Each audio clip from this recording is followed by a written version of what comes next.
What's up, my loves? It's your girl Diamond. I'm back with my own new review of the Real Housewives of Atlanta. Let's get into it. So, it's the second day in Jamaica. Everybody's getting ready for the day. Candy is in the hotel room with Todd talking about what happened last night and that she's done with Marlo. That was the last straw. Ain't no kumbaya, ain't no moving forward. She said some foul shit, and I'm done with her. So they're all meeting up at the bus to go to Kingston, Jamaica, which is where Sonya is from. She wanted to show them the area she used to be at, the neighborhood, her favorite spots, and the track that she ran on. Now, the call time was to meet at 8 o'clock, right? So now they're waiting for Marlo and Kenya and Candy. Drew and Ralph came in 5 minutes late. Drew is participating in a race between her and Marlo. Sonya gives her a Olympic track outfit. And everybody gets on the bus. Candy and Marlo arrive at the same time, 15 minutes late. And apparently Marlo and Drew connected the night before of what it is to be a bonus parent, a step parent, or an actual parent, and that, you know, you're not here by yourself. We can be a village towards each other, right? And apology was extended to Drew and Ralph because all she heard what their conversation was about last night was that he was not adopting Josiah. She didn't listen to the whole situation, which is what Marlo doesn't do. That's why I said in my last video that Marlo thinks she has a leg to stand on to understand somebody else's situation when she don't. And she was just talking about her past trauma, being a foster child, this and that and the third. And it's kind of like, why does it have to revolve around you being a foster child? It wasn't about you. This was about Ralph and his son Josiah, and that he is not about to change the way he views Josiah as his son because he's not adopting him anymore. You didn't listen because you wanted to be about you, and you think that you have a leg to stand on to talk about someone else's situation. So hearing that Drew got an apology, the producers wanted to know, should she apologize to you, Candy? Candy said, I don't care who she apologizes to. I don't care to be around her. I don't care to talk to her. I really don't care that we're in this ride together. I don't give a shit. She can do what she wants to do. I don't care. I don't care. It's been 25 minutes past and they're waiting for Kenya. And Kenya might not make it because she didn't eat last night. She's going through a lot.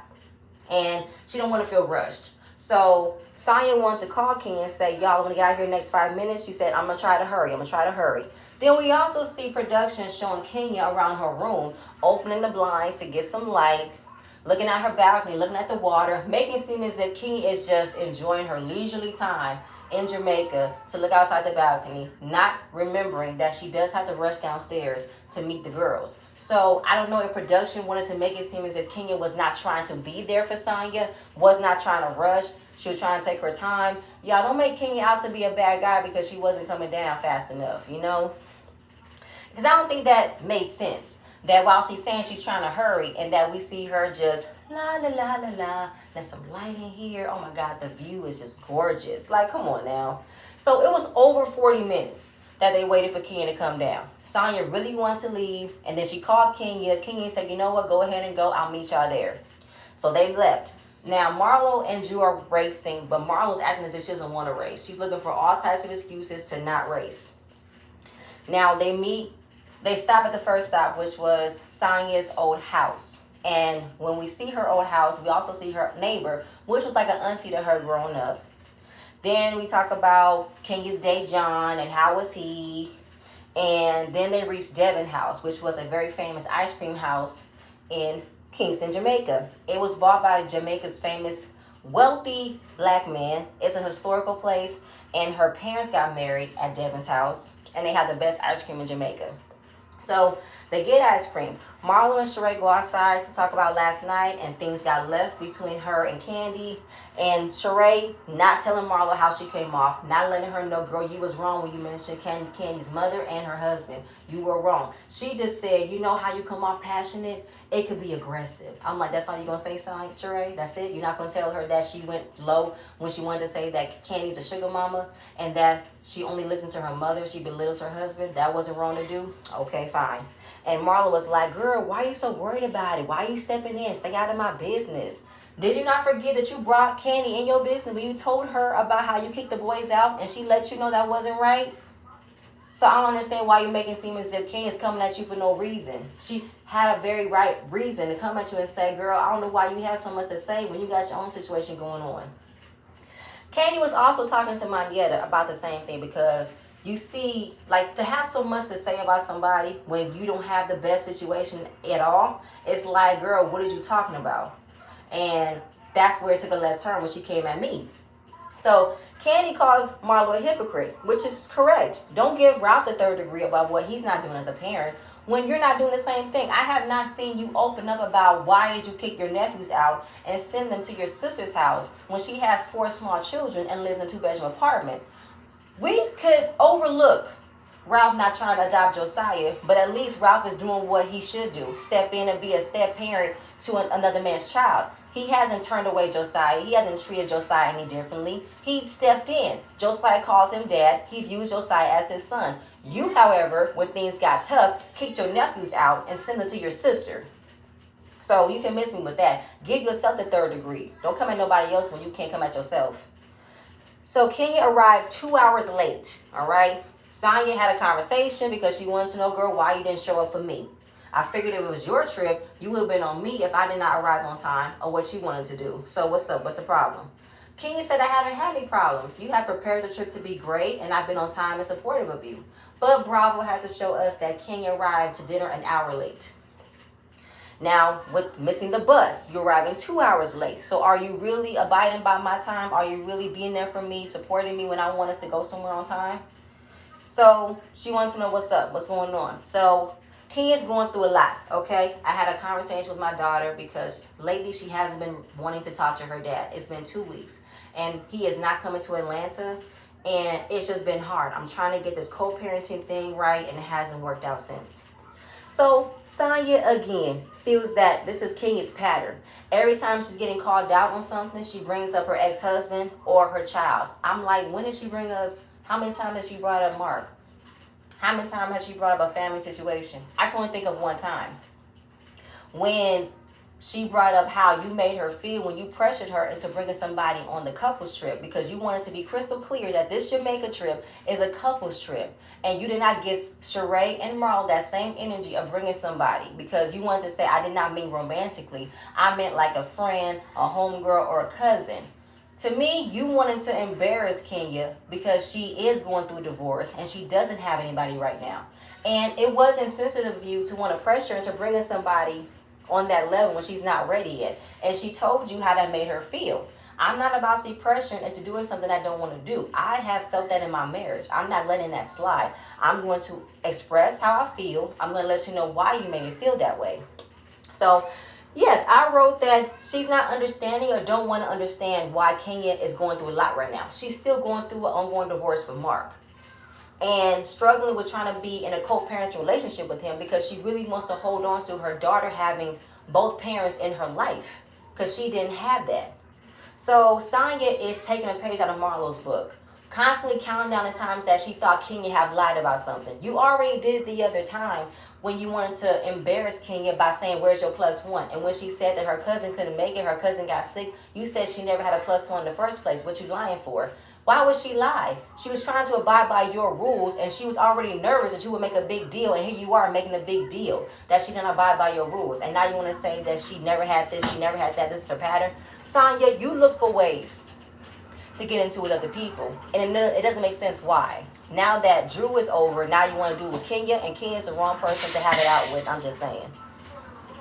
But right now, in Sonya's fashion, she's trying to rush, get everybody back on the bus and meet up with the minister at the racetrack.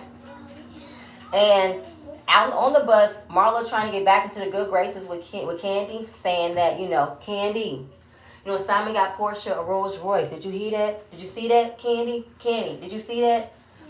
Candy's ignoring her. She said, huh? Girl, you really mad? What you mad for? She's like, girl, don't talk to me. Oh my God, you are so petty. Grow up, Candy, grow up. Girl, bitch, shut the fuck up. Don't talk to me. I've been talking to you all day. Do not talk to me.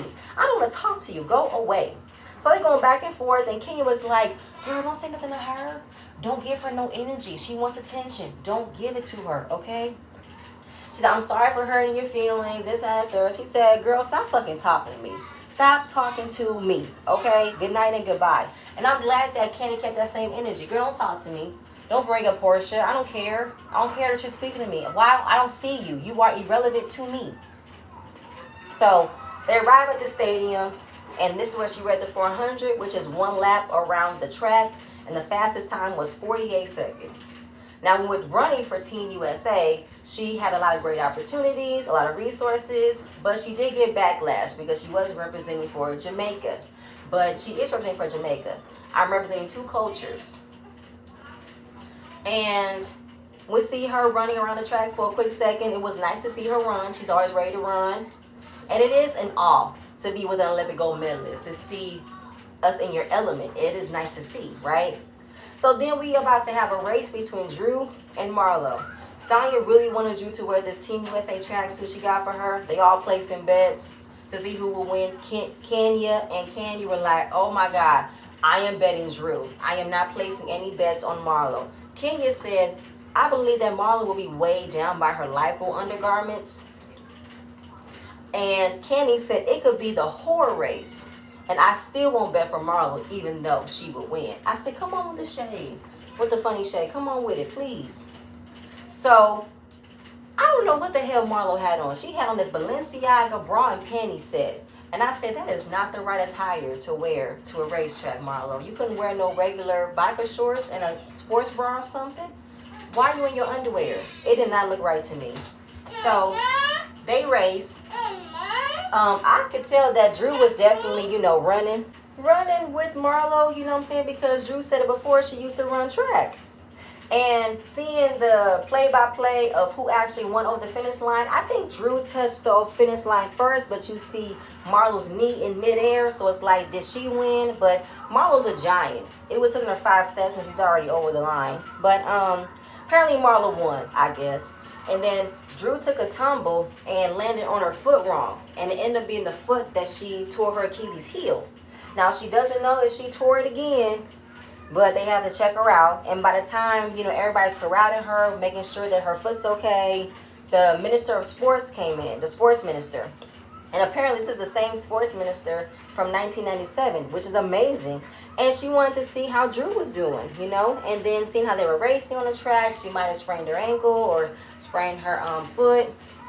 She wanted to give her the best help. I have the best doctor in the world in Jamaica that's going to make you feel a lot better. So she appreciated that. Then when she got to the doctor, it was confirmed that she did have a tear in her Achilles heel. So they don't know if she's going to leave the trip early, but an hour later, she left the hospital and she's arriving on crutches. I was like, damn it, Drew. All that pressure you put on your foot, did not think it would turn out that way. So they're ending the day with a nice night. And then tomorrow morning, she will be meeting with the iFit people. And Kenya wants to meet with them. And Sheree wants to meet with them as well because she's in fitness. And it's an open invitation. You guys can come if you want to. You don't have to come if you don't want to. But if you do, call time is at 9:30. And then you guys are going to go on a ship around 12. So pretty much telling them their day. Day 3, we see Sonya waking up at 7 o'clock in the morning to get ready for the iFit series. Marlo was on time at 9:30. Everybody else was enjoying Jamaica, going to the beach, going to the water, going to dinner. And it was 50 minutes past 9. And Kenya called the concierge to want to know, did the bus leave? She said, yes, ma'am. It left 20 minutes ago. So nobody else told her that they were on the bus. Marlo didn't even think to tell Kenya that she was on the bus to head for iFit. So I'm like, Marlo, you could have gave Kenya a heads up if they didn't know where to go or where to see the bus or something. I don't know. So Marlo was only worried about herself. I made it on time. I don't know what happened between Sheree and Kenya. And we seen them behind the scenes recording, rehearsing their lines, and Marlo being supportive friend with her phone. And the rest of the girls just hanging out in the lobby. It's 11 o'clock. Kenya wants to know what was going on. I thought we were going with iFit with Sonya. Yes, but I called her, and I haven't received any call back. Because she did get invited. It was an open invitation. Call time was at 9:30. And they felt that they were disinvited. Because they haven't received the information from Sonya. Nobody called. And from them calling her, she hasn't called them back. And seeing that Sheree wanted to go, I said, Sheree, you wasn't about to go anyway. And they continue on with Sonya. She is having a break in her working. They break for lunch. She wants to know where was Sheree. I thought she was coming. I don't know. But then Sonya says she lost her phone. So she doesn't know if anybody contacted her or not. And Marlo said, you did say if they want to come, they could come. If they didn't have to come, that's not going to be a problem. And she just wanted to, use that opportunity. I'm saying she used that opportunity. Oh, yes. To call and support Sonya. She figured that they would call and support Sonya. But I don't think that Sheree wanted to. Sheree wanted to use that time to relax. And since Sonya had them on the early schedule all through the times that they were there, they probably wanted to sleep in and chill. Drew was in her room with her foot elevated, and Kenny came over to see how Drew was doing, also to rehearse lines. And as Kenny said, my coins come first. I'm going to always vacation when I can, but when it comes to my money, that's on me on time. And wanted to know, how does Kenny prepare her lines? And since Drew is an actress, she wants to know, what do you do to prepare her lines? She said, I don't know, what do you do? She does the Yuga Hagen method, which is pretty much a very legendary acting method. It helps you envision the role that you're playing, step into that character. If you have to envision a smell, envision a feeling, this is what you do. And I was here for Drew with the lesson. Now, I know I was irritated last season when she was doing the vocal lessons, when she was meeting up with Kenny at that dinner, but this time with Kenny still, coming up as an actress, it would have been nice for her to listen to Drew and hear her points and her tips on what to do when she's preparing for a role, developing a character. They made Kenny look so irritated, like, girl, I don't care. How do you rehearse? I just want to rehearse. But no, Kenny, take notes. Take notes, okay? Then she said, listen, girl, however this character wants you to be, pretend you're talking to Marlo. That can help you, okay? Then they also discussed how close Sonya and Marlo are getting, and they wanted to know, is it genuine? Is it real? Because Sonya has definitely picked up Marlo's traits, and I don't know how it got to that point, because in the beginning, Marlo said some things about Sonya. I'm not saying a lot, but she said some things. The one thing that I will say was she called Sonya a suck-up. When it came down to the photo shoot that she had Kenya and Candy on, it was like, why would you pick them? Was it because of followers? That's what Marlo said. And everybody, including me, was like, yeah. Because Sonya wanted to be in with the cool people, with the popular people. But now that didn't work, and now she's with Marlo and Sheree. Is this a real friendship? What's this about? And Marlo is messy as hell. And Candy agrees. Marlo is messy AF. And it is kind of funny how Sonya and Marlo and Sheree are so close now after what just transpired in the beginning. Like, how y'all become so close? Is it real? And Sonya is already, showcasing Marlo's traits. When it comes to Kenya, she's already doing it.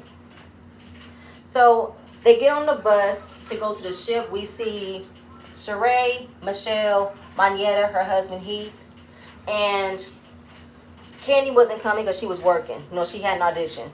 And when they arrived on the boat, Kenya was impersonating Sonya in a Jamaican accent, which was really cool to see. And it was a nice time. I enjoyed seeing Kenya laugh, dance, play, get the party started. And then Manietta asked Sheree, how's She by Sheree going? And she said, this is going good, I'm coming up with everything. The fashion show is coming up. Okay, so what's going on? What have you got done? She's having a fashion show in 3 weeks. Now, she said it's not a fashion show. It's a fashion presentation. Just in case if she doesn't have all of her looks together, she wants to keep it more small, have a selection of things that are finished, so that way it doesn't like she has an unfinished line. I mean, you don't want to show up and have a fashion show with one piece. How you have a fashion show with no fashions, okay? And Kenya wants to know, if you need somebody to model, look at me. I'm a former Miss USA and former professional model. And it was hilarious and nice to see Kenya do her little dancing, her little splits. And then we see Manietta twerking, doing splits and stuff. I was like, yes, Manietta, get it, okay? But Sheree was like, no, you my girl. But no, this is a classy event, okay? Then it's dinner time, and Kenya made it on time. She said, I'm on time. Cool, great. I'm happy I made it. So while preparing for dinner, Sheree meets up with Sonya, and that she's mad at Sonya. She's like, why? Because I thought that I was invited to see you for iFit, but I found out that you left, and I thought that I was uninvited. Sonya said, I was moving around all day. I did not know what was going on. And I was waiting for you. I was at the lobby at 9:30. Now, Sheree, you was not at the lobby at 9:30. At 9:30, you were outside on the beach. So we're going to keep it a buck there. You were not on time. And like I said, I don't think Sheree was about to do that. I don't think so.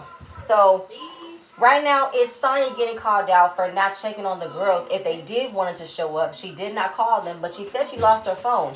And Sonya did not tell Sheree when she felt that she was uninvited. All Sonya could have said was, you know what, girl, I really did not know, but I was rushing. I was supposed to be there at a certain time. I was focused on me getting there, and that if you guys did want to come, you guys could have taken the cab ride. But Saray didn't get that explanation. She just said, I don't have time to be searching for you. I don't have time to be waiting for you. I still work. I still have to work. So we get to dinner, and Drew is arriving in a wheelchair, was so sad. Then they arrive at Rose Hall, which used to be a plantation, but it's an historic museum.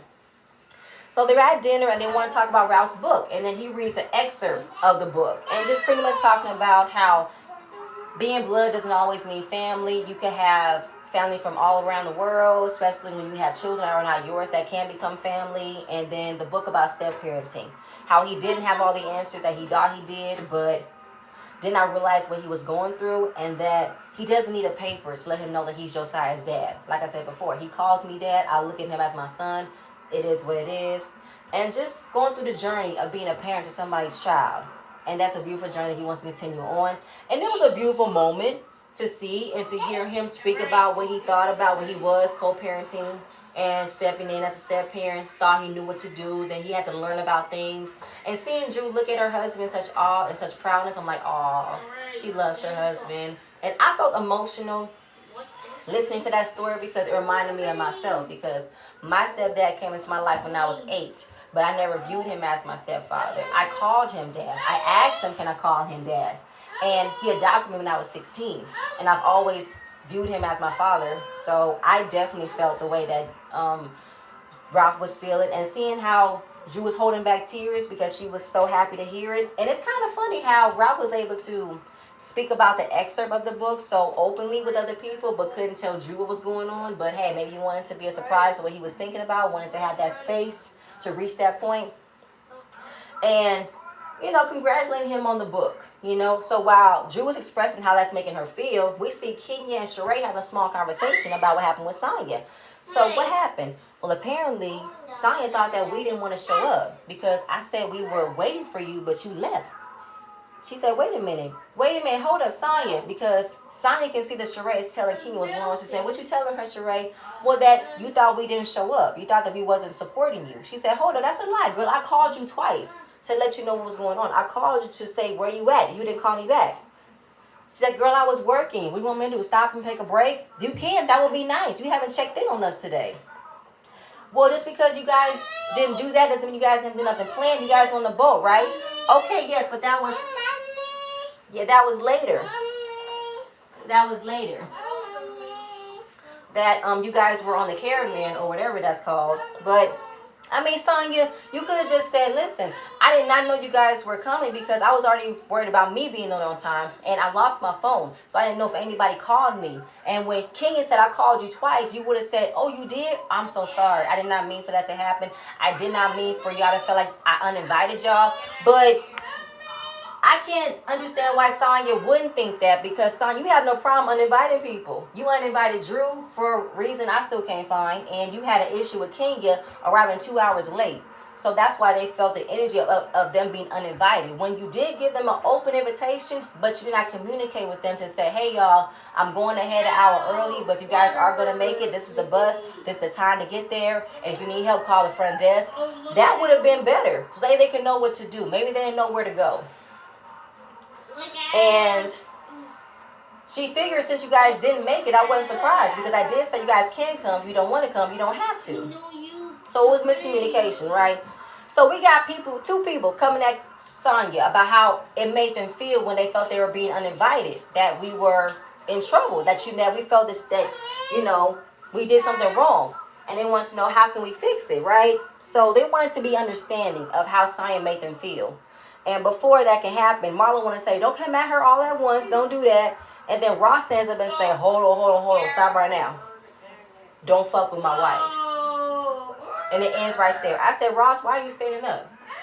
They weren't cussing at Sonya. They weren't yelling. They were just letting her know that the way that you presented, the invite and how we felt that we were left behind, we felt we were uninvited, we're letting you know how that made us feel. And you did not come out and say, you know what, y'all, my apologies. I lost my phone that day, so I did not know if anybody was contacting me or messaging me. So if you made it seem as if that I was ignoring you guys' call or ignoring you guys' coming, my bad. And then they would have said, you know what, we get it. You are at work. You are representing a brand. We did not mean to make you feel that way.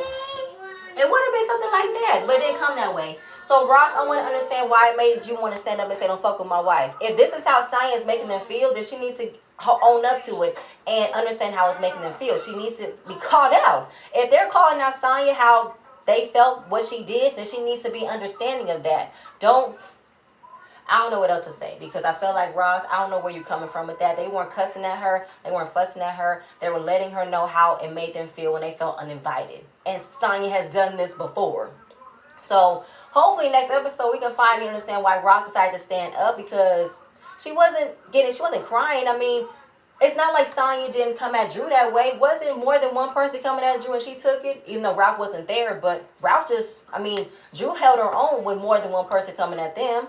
So why isn't Sonya able to handle when two people are telling her how it's making them feel when they felt uninvited? She can't handle two people at one time, but she can handle Drew and more than one person come at you at the same time? Like, I don't understand that.